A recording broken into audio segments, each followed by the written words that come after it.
Umain recommends. Access umain.uk.net.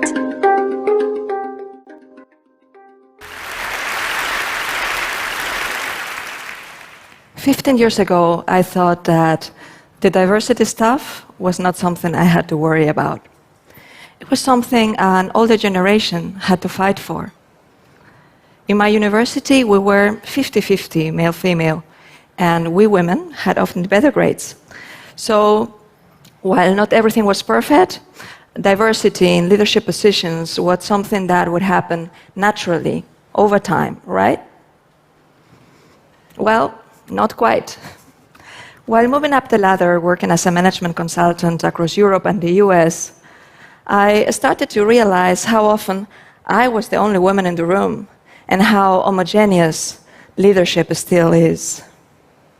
Many leaders I met saw diversity as something to comply with out of political correctness or, best case, the right thing to do, but not as a business priority. They just did not have a reason to believe that diversity would help them achieve their most immediate, pressing goals, hitting the numbers, delivering the new product, the real goals they are measured by. My personal experience working with diverse teams had been that while they require a little bit more effort at the beginning, they did bring fresher, more creative ideas. So I wanted to know, are diverse organizations really more innovative? And can diversity be more than something to comply with? Can it be a real competitive advantage? So to find out, we set up a study with the Technical University of Munich. We surveyed 171 companies in Germany, Austria, and Switzerland, and as we speak, we're expanding the study to 1,600 companies in 5 additional countries around the world. We asked those companies basically 2 things: how innovative they are and how diverse they are. To measure the first one, we asked them about innovation revenue. Innovation revenue is the share of revenues they've made from new products and services in the last 3 years. Meaning, we did not ask them how many creative ideas they have, but rather if these ideas translate into products and services that really make the company more successful today and tomorrow. To measure diversity, we looked at 6 different factors: country of origin, age, and gender, amongst others. While preparing to go in the field with those questions, I sat down with my team and we discussed what we would expect as a result. To put it mildly, we were not optimistic. The most skeptic in the team thought or saw a real possibility that we would find nothing at all. Most of the team was rather on the cautious side, so we landed all together at only if, meaning that we might find some kind of link between innovation and diversity, but not across the board. Rather, only if certain criteria are met.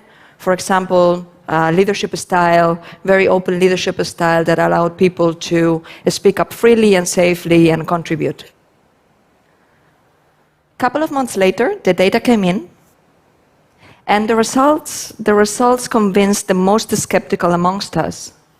The answer was a clear yes. No ifs, no buts. The data in our sample showed that more diverse companies are simply more innovative, period. Now, a fair question to ask is the chicken or the egg question, meaning, are companies really more innovative because they have a more diverse leadership, or the other way around? Which way is it? Now, we do not know how much is correlation versus causation, but what we do know is that, clearly, in our sample, companies that are more diverse are more innovative, and that companies that are more innovative have a more diverse leadership too. So it's fair to assume that it works both ways: diversity driving innovation and innovation driving diversity. Now, once that we published the results, we were surprised about the reactions in the media. We got quite some attention, and it went from quite factual, like higher female share boosts innovation, to little bit more sensationalist. As you can see, stay-at-home women cost trillions, and my personal favorite, housewives kill innovation. Well, there's no such thing as bad publicity, right? On the back of that coverage, we started to get calls from senior executives wanting to understand more, especially, surprise, surprise, about gender diversity. I tend to open up those discussions by asking, well, what do you think of the situation in your organization today? And a frequent reaction to that is, well, we're not yet there, but we're not that bad. One executive told me, for example, oh, we're not that bad. We have one member in our board who's a woman. And you laugh.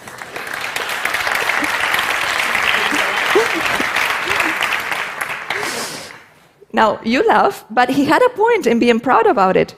Because in Germany, if you have a company and it has one member in the board who's a woman, you're part of a select group of 30 out of the 100 largest publicly listed companies. The other 70 companies have an all-male board. And not even one of these 100 largest publicly listed companies have, as of today, a female CEO. But here's the critically important insight. Those few female board members alone, they won't make a difference. Our data shows that for gender diversity to have an impact on innovation, you need to have more than 20% women in leadership. Let's have a look at the numbers. As you can see, we divided the sample in 3 groups, and the results are quite dramatic.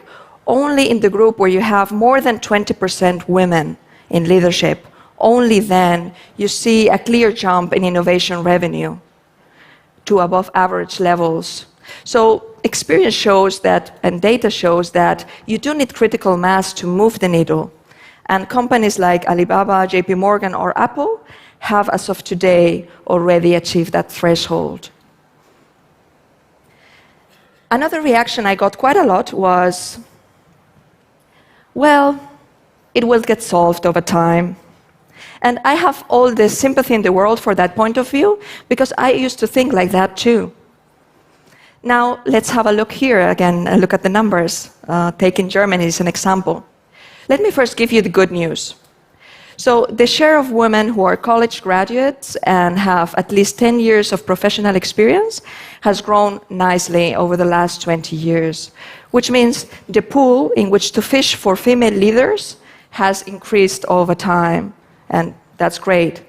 Now, according to my old theory, the share of women in leadership would have grown more or less in parallel, right? Now, let's have a look at what happened in reality.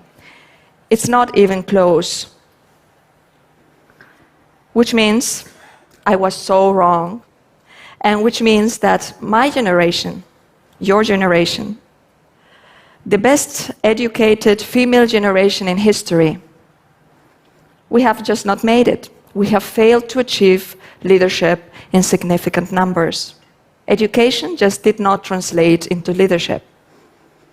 Now, that was a painful realization for me and made me realize if we want to change this, we need to engage and we need to do better. Now, what to do? Achieving more than 20% women in leadership seems like a daunting task to many, understandably, given the track record. But it's doable, and there are many companies today that are making progress there and doing it successfully. Let's take SAP, the software company, as an example. They had, in 2011, 19% women in leadership. Yet they decided to do better, and they did what you do in any other area of business where you want to improve. They set themselves a measurable target. So they set themselves a target of 25% for 2017, which they just have achieved. The goals made them think more creatively about developing leaders and tapping new recruiting pools. They now even set a target of 30% women in leadership for 2022. So experience shows it's doable. And at the end of the day, it all boils down to 2 decisions that are taken every day in every organization by many of us. who to hire, and who to develop and promote. Now, nothing against women's programs, networks, mentorings, trainings, all is good. But it is these two decisions that at the end of the day send the most powerful change signal in any organization. Now, I never set out to be a diversity advocate. I am a business advisor. But now my goal is to change the face of leadership, to make it more diverse. And not so that leaders can check a box and feel like they have complied with something or they have been politically correct, but because they understand that diversity is making the organization more innovative, better. And by embracing diversity, by embracing diverse talent, we're providing true opportunity for everyone. Thank you. Thank you so much.